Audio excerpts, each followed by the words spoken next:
अब मैं 2004 से राजनीति कर रहा हूं और 21 साल हो गए। और जब मैं पीछे देखता हूं और एक प्रकार से अपनी सेल्फ एनालिसिस करता हूं, मैंने कहां कहां सही काम किया और कहां कमी रही, तो 2-3 बड़ी इश्यूज दिखती हैं मुझे।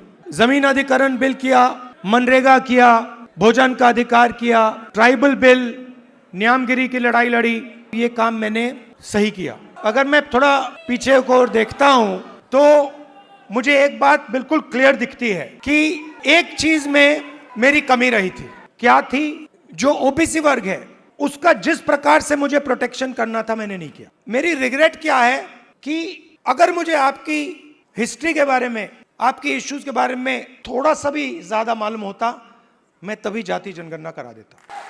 वो निकल गया और मैं स्टेज से कह रहा हूं वो गलती है मेरी और इस गलती को मैं ठीक करने जा रहा हूं। देश को चलाता कौन है?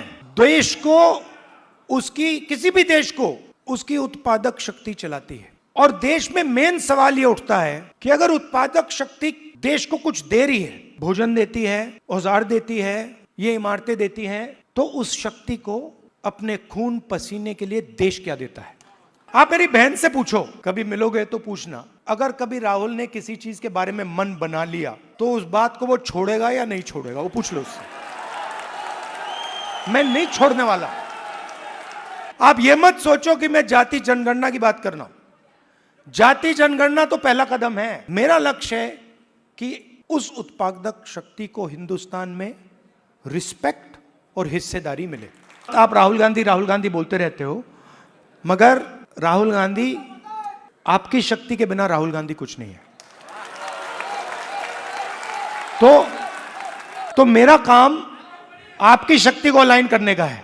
और देश के, मैं ओबीसी वर्ग से, युवाओं से कहना चाहता हूं कि जिस प्रकार से मैंने ओबीसी वर्ग के लिए काम करना चाहिए था, पहले मैंने नहीं किया, अब मैं डबल स्पीड से वो काम करने जा रहा हूं।